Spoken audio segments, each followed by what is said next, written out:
Everyone, welcome back to my channel Puja's lifestyle. I hope তোমরা সবাই খুব ভালো আছো, আমিও খুব ভালো আছি। তোমাদের সবাইকে আরও একবার ওয়েলকাম আমার নতুন একটা ব্লগে। তো আজকে ব্লগটা আমি শুরু করছি এখন থেকে। এখন বাজছে সকাল 11টার মতন ঘড়িতে।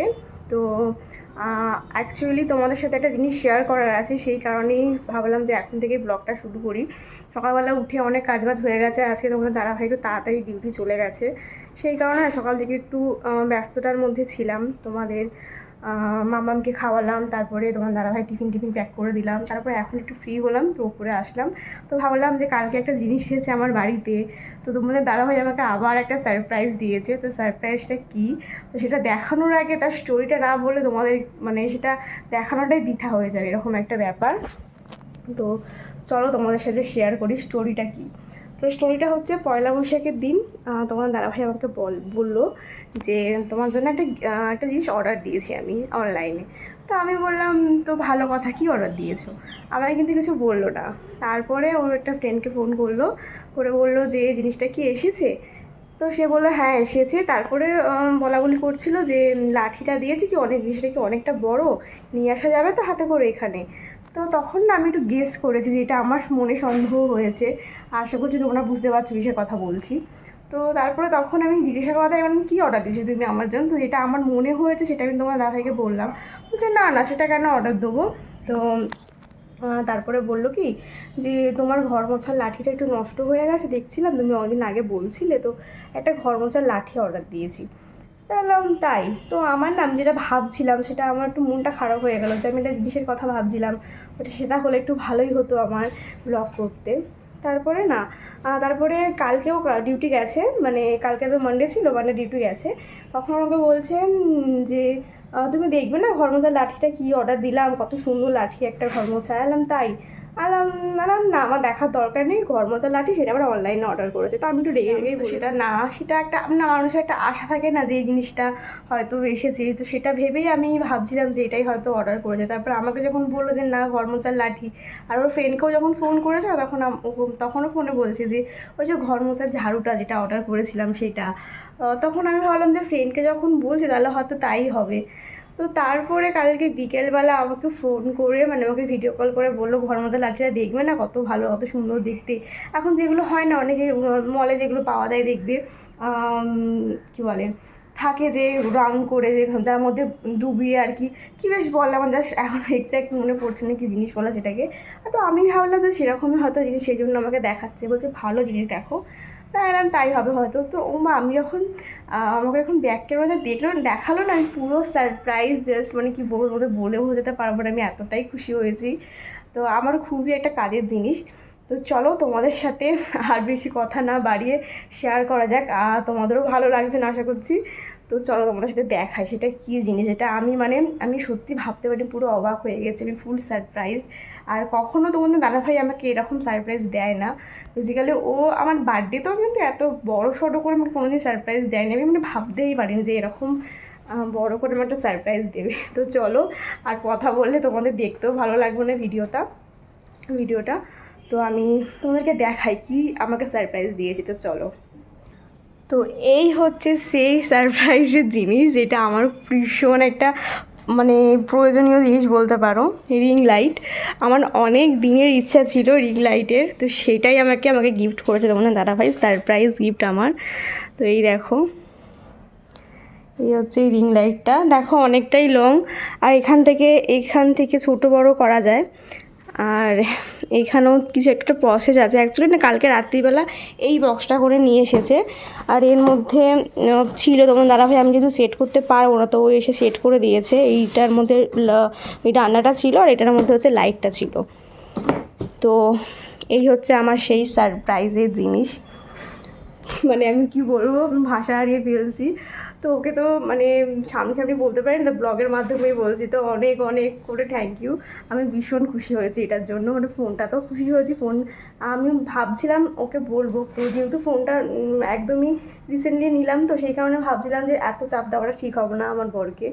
তো ও যে হট করে আমার জন্য এটা অর্ডার করে দেবে সত্যি ভাবতে পারিনি, আমার আশার বাইরে। তো ভীষণই খুশি হয়েছে, অনেক অনেক থ্যাংক ইউ। তো যাই হোক, এই হচ্ছে আমার রিং লাইট। তো আমি ভীষণ খুশি, তোমরাও জানিও আমার এই সারপ্রাইজ গিফটটা কেমন হয়েছে, আমার তো ভীষণই পছন্দ। তো চলো, অনেক বকে ফেললাম। তোমাদের সাথে এটা শেয়ার করবো বলে আমি তাড়াতাড়ি করে ওপরে আসলাম মামাকে ব্রেকফাস্টটা করিয়ে। ওর পাপা তো চলে গেলাম, তোমার দাদা হয়তো ডিউটি চলে গেল। তো এখন যাবো একটু রান্না করতে, মায়ের পায়ে ব্যথা তো, মা এখন কদিন ধরে আমি রান্না করছি।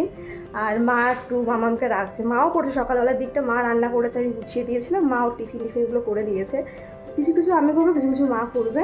তো চলো এখন যাই নিচে গিয়ে, রান্নাঘরে গিয়ে ওর সাথে আবার দেখা হচ্ছে। তো দেখো, ওপর থেকে নিচে এসে প্রথমেই মামামের খিচুড়িটা বসিয়ে দিচ্ছি, কারণ অলরেডি 11টা বেজে গেছে। আর এখন কদিন ধরে মাই স্নান করিয়ে দিচ্ছে ওকে।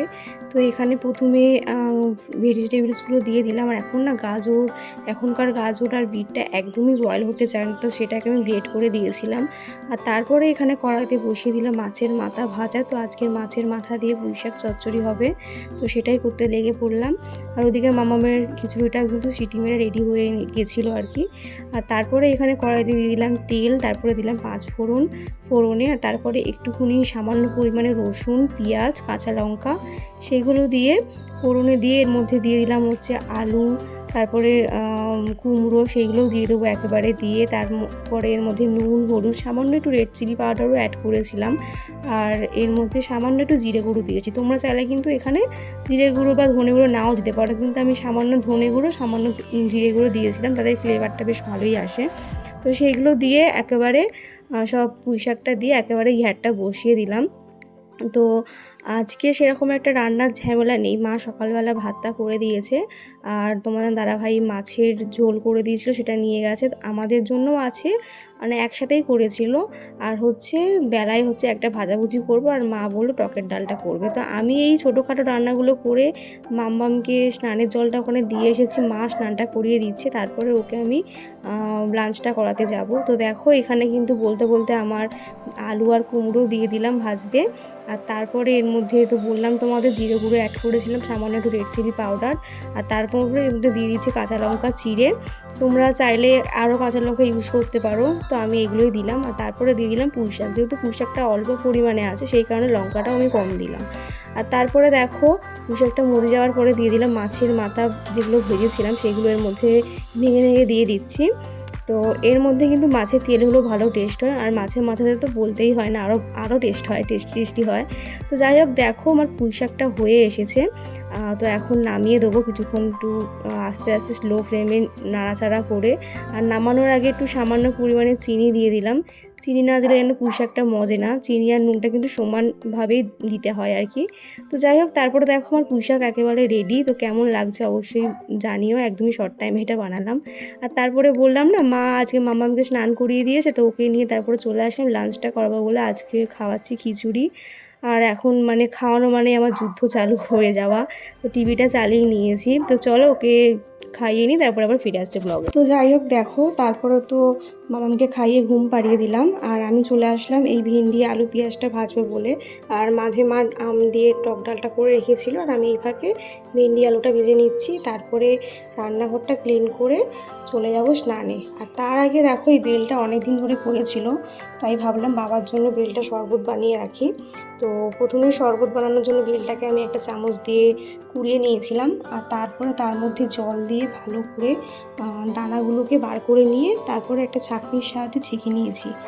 আর তারপরে তার মধ্যে নুন, চিনি, তোমরা চাইলে দুধ বা দইও অ্যাড করতে পারো, তাতে কিন্তু ফ্লেভারটা আরও ভালো আসে। তো সেইগুলো দিয়েই আজকে এই সিম্পলভাবে বেলের শরবতটা আমি রেডি করছি। কোনো দুধ বা দই ইউজ করছি না, নর্মালি চিনি আর বিট লবণ দিয়ে করছি। আর এর মধ্যে কিন্তু লেবু পাতা দিলে সেন্টটা আরও ভালো হয়, ফ্লেভারটাও ভালো আসে।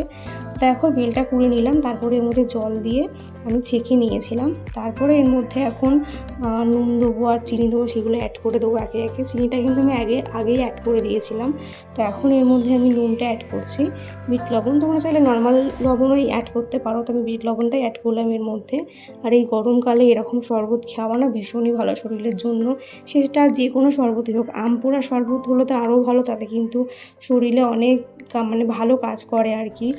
তো ফাইনালি আমি ওপরে চলে আসলাম বেলের শরবতটা বানিয়ে।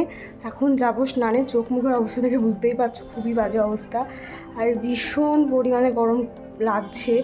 বাইরে এত রোদের তেজ যে কী বলবো। তো যারা বাইরে থাকে তাদের কতটাই না কষ্ট হয়, তো বাবার প্রচণ্ড কষ্ট হয়, সেই কারণেই বাবার জন্য বেলের শরবতটা বানিয়ে রাখলাম। যাতে বাবার খেলে ভালো লাগবে রোদ্দুর থেকে এসে। তো চাইলে এতে দই দেওয়া যায়, দুধও দেওয়া যায়, তো আমি সিম্পলভাবেই বানালাম। তো তো আমার বেসিক্যালি পছন্দ হয় না বেলের শরবত, আমি অতটা পছন্দ করি না। ওর মধ্যে একটু লেবু পাতা ছিঁড়ে দিলে না আরও ভালো একটা সেন্ট আসে। তো সেটা ভাবছি নিচে লেবু বা লেবু গাছ আছে, গন্ধরাজ লেবুর গাছ, তো সেটা ভাবছি পাতাটা এনে ছিঁড়ে দিয়ে দেবো পরে। তো এখন যাই স্নানে, স্নান থেকে ফিরে এসে আবার দেখা হচ্ছে, এখন প্রচণ্ড গরম করছে আমার। তো চলো স্নান টান করে আসি, তারপর দেখো। তারপরে স্নানের পরে তো চলে আসলাম নিচে, আর আজকের লাঞ্চে তো তোমরা জানোই কী ছিল। তো লাঞ্চটা করে তারপর আবার দেখা হচ্ছে। তো দেখো বন্ধুরা, এখন দুপুরবেলাতে আর ঘুমালাম না বলতে মাম্মাম ঘুমালো না বলে আমারও ঘুম হলো না, যেটা রোজ দিনই হয়ে থাকে আমার সাথে। তারপর এখন সন্ধ্যেবেলা একটু চলে এসেছি রেডি হতে। আজকে মাম্মামের একটা ছোট্ট পিমনি আছে না, তো তারই আজকে বার্থডে, একদম ছোটো যেটা, তো তার বার্থডেতে ইনভাইট আছে। তাই এখন রেডি হতে চলে আসলাম আমি আর মাম্মাম। আমি রেডি হবো, তারপর ওকে রেডি করবো। এতটাই গরম লাগছে যে কী বলবো, বিরক্তি লাগছে। তো চলো রেডি হয়ে তারপর আমি ফিরে আসছি। দেখো আমি তো ফাইনালি রেডি হয়ে নিয়েছি, এবার মাম্মামকে নিচে গিয়ে রেডি করবো, চুলটা বেঁধে দিয়েছি। আর এই ড্রেসটা পরাবো নিচে গিয়ে, প্রচণ্ড গরম। ওকে জাস্ট কেক কাটিংটা হয়ে, যদি কেক কাটিং না হয়ে থাকে, যদি কেক কাটিং হয়ে যায় তখনই বাড়ি দিয়ে যাবো, কারণ প্রচুর গরম আজকে। আর আমাদেরই কিছু পড়তে ইচ্ছা করছে না, অত বাচ্চা। তো কেক কাটিং যদি হয়ে থাকে তো যাবো, ডাকছে অনেকবার করে ডেকেছে। তো কেক কাটিং হয়ে গেলে একটু দেখে ওকে নিয়ে চলে আসবো, তারপর খাওয়ানো আছে। তো চলো মামাকে রেডি করে যাই, তারপরে গিয়ে আবার দেখা হচ্ছে। তো দেখো বন্ধুরা, ফাইনালি কিন্তু আমি আর মামা একেবারে রেডি হয়ে নিয়েছিলাম। তো আজকে আমাদের লুকটা কেমন লাগছে অবশ্যই কিন্তু কমেন্ট সেকশনে জানাতে কেউ ভুলো না। আর মামাম যেহেতু এখন ঘুরু করতে যাচ্ছে, সেটা কিন্তু ড্রেসার থেকে বুঝতে পেরে গেছে, তাই দেখো কত খুশি। তো ঘুরতে ভীষণই ভালোবাসে, জামা কাপড় পরলেই হয়েছে, ওকে আর কে পায়। তো ও তো হাসতে হাসতে চলে আসলো ও ছোট্ট পিপির বার্থডে বাড়িতে। তো দেখো এখন এসেই প্রথমে আমি বার্থডে গার্লকে গিফটটা দিলাম। আর বার্থডে গার্ল কিন্তু আজকে খুব সুন্দর করে সাজুগুজু করেছিল, সেটা তোমরা দেখতেই পাচ্ছ। আর বার্থডে গার্লটা গিফটটা পেয়ে ভীষণই খুশি ছিল। আর মাম্মামও কিন্তু এখানে এসে ভীষণ এনজয় করেছে, ওটা তোমরা ভিডিওতেই দেখতে পাবে। প্রথমেই এসে চারিদিকে ঘুরে ঘুরে দেখছিল, যেহেতু চারিদিকে বেলুন টাঙানো ছিল। তো বেলুনগুলো দেখে তো খুব আনন্দ পাচ্ছিল, একবার এদিকে দেখে একবার সেদিকে দেখে। তো যাই হোক, তারপরে আমরা এখানে এসে অনেকক্ষণ বসার পরে কিন্তু কেক কাটিংটা শুরু হয়েছিল। আমি ভেবেছিলাম যে কেক কাটিংটা হয়ে গেলে মামাকে নিয়ে যাব, ওকে আমি খাইয়ে আনিনি, কেক কাটিংটা দেখেই বাড়ি চলে যাব ভেবেছিলাম। তো যেহেতু আমাদের বাঙালির মধ্যে আশীর্বাদটাই মেন, তো সেই আশীর্বাদটা হবে, তারপরে কেক কাটিংটা শুরু হবে। তো তার আগে দেখো মাম্মাম এখানে চারিদিকে ঘুরে ঘুরে দেখছে। আর ওরা যেহেতু ড্যান্স করছিল, ওরা দুই বান্ধবী মিলে, মানে যার আজকে বার্থডে আর তার বেস্ট ফ্রেন্ড এসেছে, দুজনে মিলে কিন্তু খুব সুন্দর ড্যান্স করছিল। তোমাদের সেটা একটু পরে দেখাচ্ছি, দাঁড়াও। আর এখানে দেখো মাম্মাম বললাম না বেলুন নিয়ে খেলু করছিল, ওর ইয়াং ঠাম্মি বলে উঠে বেলুন খুঁজতে বেরিয়ে পড়েছে। তো এই বেলুনটা দরজার উপরে টাঙানো ছিল, সেটার উপরে বারবার বাড়ি মারছিল আর খেলা করছিল। তারপর তোমাদের বললাম না যে আজকে দেখো যার বার্থডে গার্ল সে কত সুন্দর নাচ করে। তো দেখো ও আর ওর বান্ধবী মিলে কত সুন্দর নাচ করছে। আর এখানে আমার মাম্মামও সেটা দেখে দেখে কপি করার চেষ্টা করছে। তো যাই হোক, দেখো এই বাচ্চাটা কত কিউট, ওর বান্ধবীটা ও খুব সুন্দর নাচ করছিল। তো ও না খুব সুন্দর, মানে খুবই কিউট। তো যাই হোক দেখো, তারপরে এখানে মাম্মামকে বসিয়ে দিলাম। ওরা যেহেতু নাচ করছিল, সেটা দেখে কিন্তু মাম্মামও এখানে নাচ করা শুরু করে দিয়েছে। দেখতে পাচ্ছ দু হাতে লজেস নিয়ে নাচ কাকে বলে। তো যাই হোক, মাম্মাম আজকেও কিন্তু ভীষণ এনজয় করেছে। ও কোথাও গিয়ে সেরকম একটা আনন্দ করতে চায় না, কিন্তু দেখলাম এখানে এসে ভালোই আনন্দ করলো আজকে। তো তারপরে দেখো, তারপরে মা এখানে আশীর্বাদ করে নিচ্ছিল। তো ওর দিদা, মানে পাখির দিদা প্রথমে আশীর্বাদ করেছে, তারপরে মা করলো। আরও একে একে যারা ছিল সবাই আশীর্বাদ করলো। আর আমরা এখানে বসে ওয়েট করছিলাম কখন কেক কাটিংটা শুরু হবে। আর তারপরে মামামকে নিয়ে বাড়ি যাব, গিয়ে ওকে তো আবার খাওয়াতে হবে। তো দেখো এখানে একে একে সবাই আশীর্বাদ করছিল। আর যার বার্থডে আজকে সে কিন্তু সবাইকে বলে বলে দিচ্ছিল এমন এমন করে করো। তো ভীষণই পাকা। তো যাই হোক দেখো, এখন আশীর্বাদ পর্বটা মিটলেই কিন্তু কেক কাটিংটা চালু হবে। আর কেক কাটিংটা না হলে আমি যেতেও পারছি না, মানে যার জন্য এসেছি কেক কাটিং করার জন্য। তো ফাইনালি সেটা শুরু হয়ে গেল। দেখো এখন কেক কাটিং করছে, সব কচি কাচার দলরা সব খাটে উঠে পড়েছে। তো এখন ফাইনালি ওর বার্থডে হচ্ছে, হ্যাপি বার্থডে। আর মাম কিন্তু দেখে ভীষণ এনজয় করছিল, কারণ বেশ আলো টালো চলছিল তো প্যান্ডেল ট্যান্ডেল, সেটা দেখে কিন্তু আনন্দ পাচ্ছিল। আর ওর না প্রচণ্ড গরম করছিল, তাই জন্য এখানে আর বেশিক্ষণ রাখলাম না। কেক কাটিংটা হয়ে যাওয়ার পরেই ওকে নিয়ে আমি বাড়ি চলে যাব। আর প্রচুর গরম লাগছে আজকে। তো চলো, কেক কাটিং তো হয়ে গেল, এখন তোমার সাথে বাড়ি গিয়ে আবার দেখা হচ্ছে। আমরা তো ফাইনালি বাড়ি চলে আসলাম, আমি আর মাম্মাম। আর ওকে যেহেতু খাইয়ে নিয়ে যায়নি, কেক কাটিংয়ের জন্য ওয়েট করছিলাম, একটু লেট হলো। তারপরে এসে খাওয়ালাম।